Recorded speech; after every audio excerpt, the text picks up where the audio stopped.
Hello and welcome to the final regular season edition of Rock M Reacts. I'm Quentin Adeen. That's Adeen Rao. Mizzou with yet another come-from-behind victory that saw the Tigers look lifeless in the first half and then come alive once again in the second half, this time taking the 8th Battle Line rivalry game in the last 9 seasons by a score of 28-21. Adeen, this was not as crazy of a game as some of the past few have been for Mizzou. But as I alluded to in the beginning, and as we've seen, I'd say 3 out of these last 4 weeks, Mizzou bounces back from a rough first half, goes on a late run, and emerges victorious. They now have a chance at 10 wins in consecutive seasons for just the 3rd time in program history. Adeen, I want to ask you this because you asked it in the post-game press conference. Mizzou keeps finding ways. Every week it seems to be a different way. I believe they had 10 yards per play in the fourth quarter after not gaining half of that per play in the first 3. Just tell me what you saw in the final 15 minutes that you think turned this game around. Yeah, so I asked Brady about it because I was trying to make sense of it because it's a trend that has occurred in, dare I say it, every single home SEC game for sure. Pretty much every SEC game aside from Texas A&M and Alabama where the offense just continued that trend throughout the entire game. And I just have never really seen anything quite like it, where a team just looks like a different football team when something like a quarter changes. Because it's, realistically speaking, the only thing that changes is the scoreboard. You know, the game is still the same, the environment is still the same, the atmosphere is still the same. The only thing that changes is the pressure and the stakes.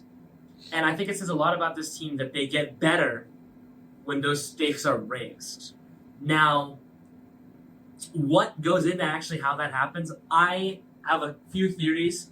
I've noticed that the play calling on offense significantly changes in the fourth quarter, most of the time in the third quarter. This team is one of the worst teams in the country in second quarters. They average around less than 3 yards per play in the second quarter. It is, I don't have the overall scale of what that compares to other teams, but I am willing to bet a lot of money that it is very low on the list. I think it's a lot of, like in the first half, you saw a lot of run, pass, run, pass. And if it is a pass, it's probably a really uninspiring pass that's not getting past the sticks.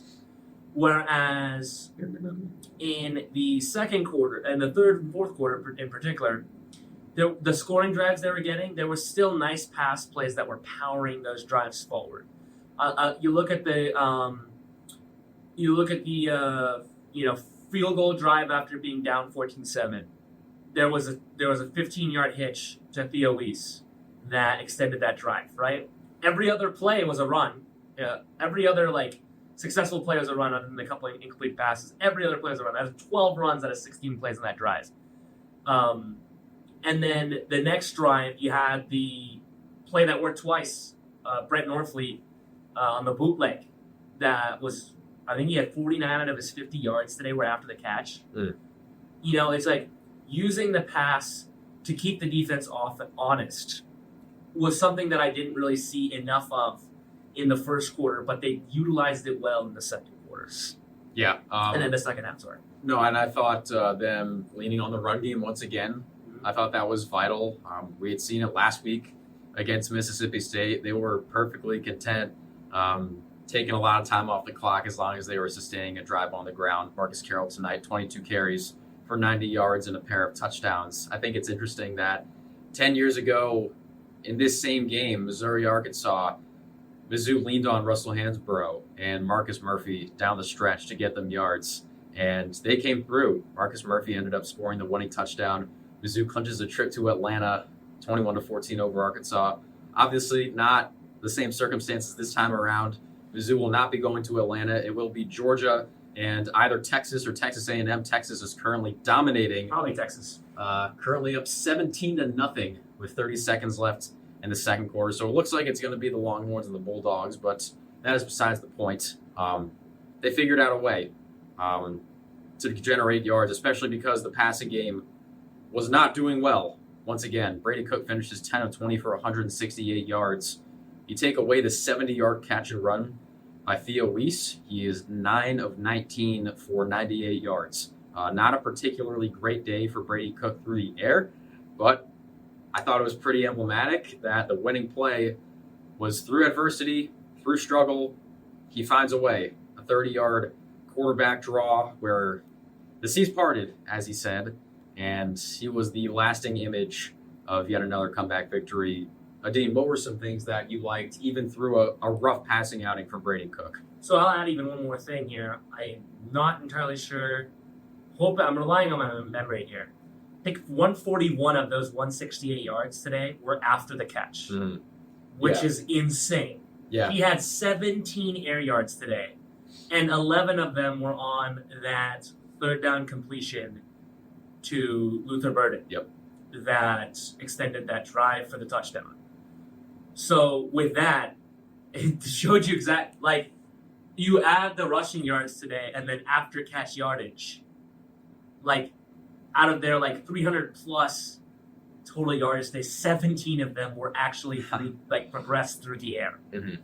So if that doesn't say anything about the conditions affecting the game plan, because those numbers are significantly different for Arkansas.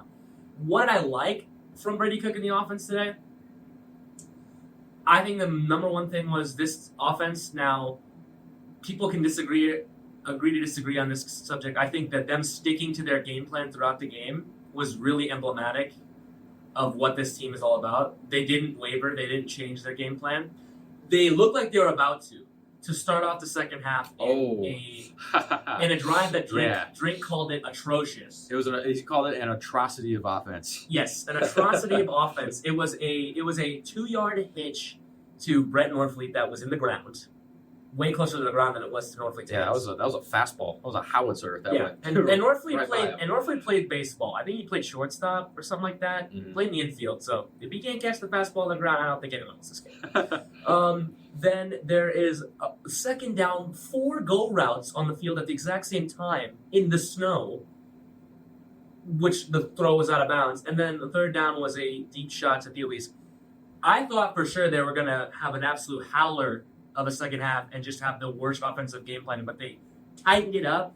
And the weirdest thing is they tightened it up once they went down. Mm-hmm. It's like this team needs that jolt to wake them up on offense.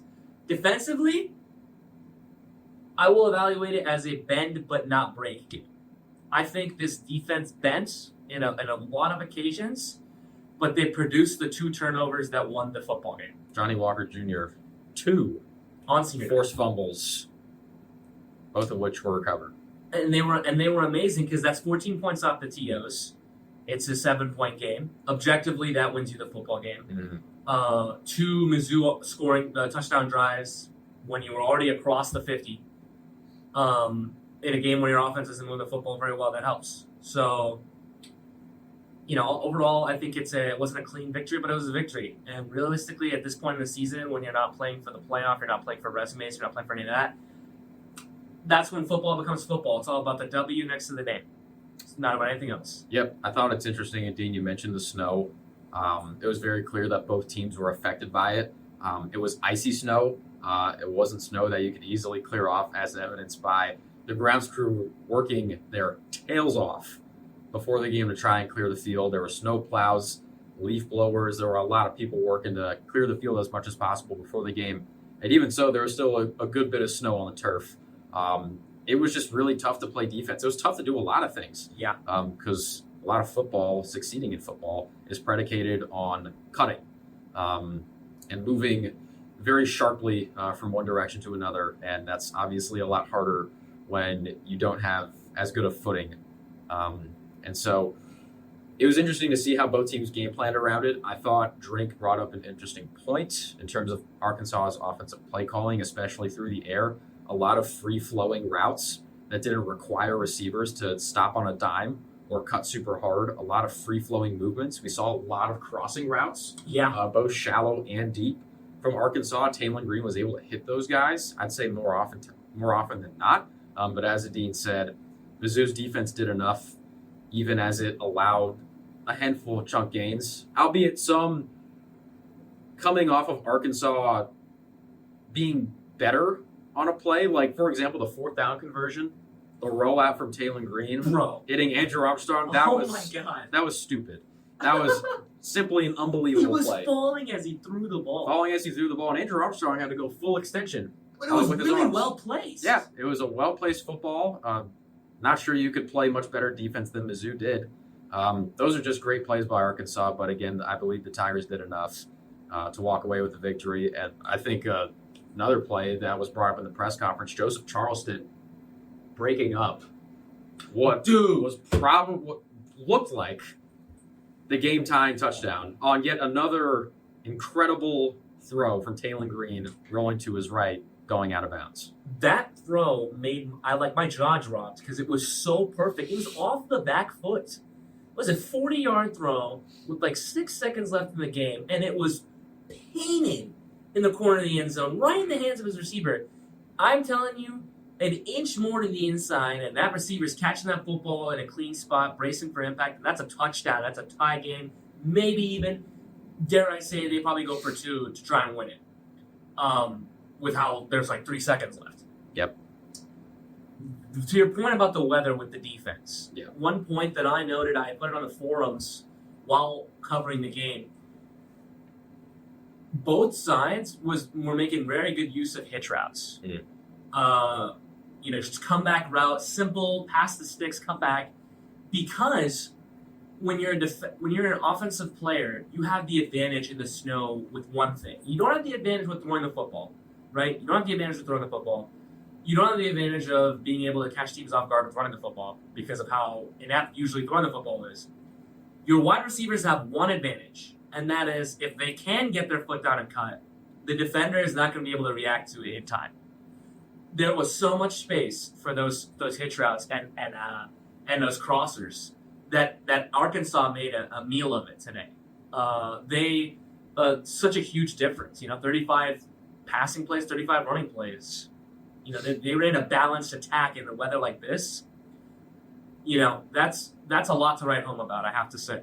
I think that's credit to Coach Petrino on that game plan. I think he ran it really well. I think they ran a winning game plan. And I just think that they ran into a team that will not lose on this field this year. They will not lose on this field this year. Literally hasn't lost on this field this year. Undefeated at home in 2024. Wow. Pretty impressive. So just to close this episode, quickly about legacy. We'll talk more about this after the season is over. There's still a bowl game to play. But Coach Drink said it after the game. This senior class especially is going to leave a legacy of toughness, grit, never quitting, and never giving up. And I think that trait is especially prominent considering how crazy this season has been across all of college football. Even this weekend, you see Miami lose to Syracuse today. You see, oh my God, what else happened? Oh, duh. Friggin' one of the worst Michigan teams of the 2010s goes into Columbus and beats number 2 Ohio State. And they get maced at midfield. I can't believe it. Pepper spray. Equipment manager got assaulted for trying to pick up the flag. And then yesterday we see Georgia Tech take Georgia to 8 overtimes. 2 real overtimes and then 6 fake overtimes. 6 plays. 2 OTs plus 6. Yeah. The phrase "any given Saturday" hasn't applied to too many more years as strongly as it has this season. And Mizzou, more often than not, has come out on the right end, whereas a lot of even the top teams have not. No. I think it's a testament to the expansion of the playoff. I talked about this earlier in the day. I think it's because the games now, you're seeing, in previous years, a 3-loss South Carolina team versus a, 2-loss Clemson team. 2-loss Clemson team. Both of those teams would not have had as much to play for. That game would mean absolutely nothing if not for the Citrus Bowl in previous years. And this year, that was a game to pretty much earn a spot or try to earn a spot to compete for the national championship. So when you're seeing stuff like that's good for college football. Expansion. I don't think I think this season is kind of telling me that 12 might be the right number. I don't like expanding the playoff any further than this because I personally don't even think there are 12 teams that I think could come close to a national championship. I'd be hard-pressed to tell you there's 4, okay? But what I will say is I love the competitiveness that it gives you. Every game matters. Every game mattered this season. I couldn't say that about previous seasons where if you lose more than a game, you're cooked. I mean, Memphis versus Tulane the other day. How does that not make you love the sport? Memphis versus Tulane is a game that has college football playoff implications. Okay? Army versus Notre Dame is a game that has college football implications.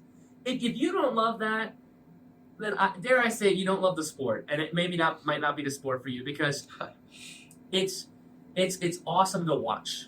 It's one of those things that I think that expanding the playoff was great for the sport, and seeing the way it's impacted the sport this year makes me so angry that we haven't done it in the past because, by gosh, there were some teams that in the back in the day that I wish I could have seen in the expanded playoff. Yeah. Top of the list come to mind, last year's Mizzou team.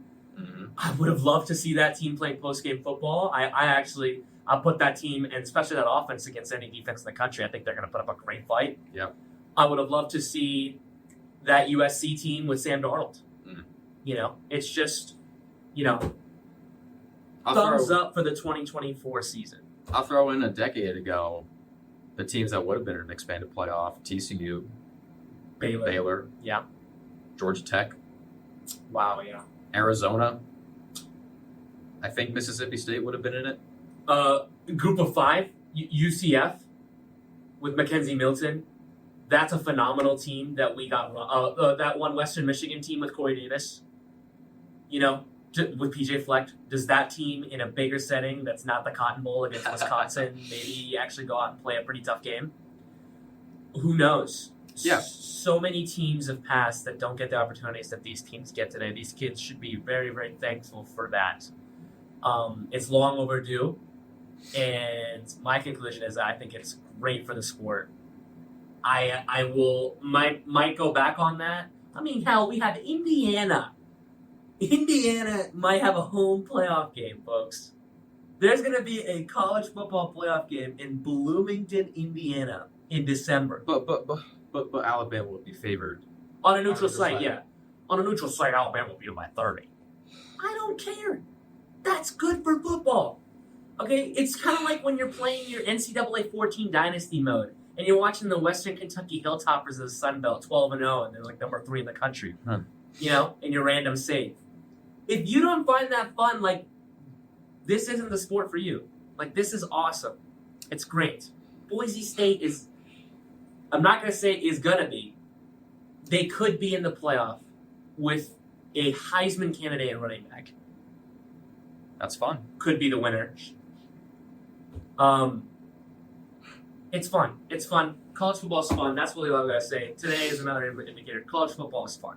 And you think about it, Dean, if Mizzou had beaten South Carolina, might not get into the playoff anyway, but at the very least, they get in the playoff. They at the very least, whether you think so or not, Mizzou would have had an argument.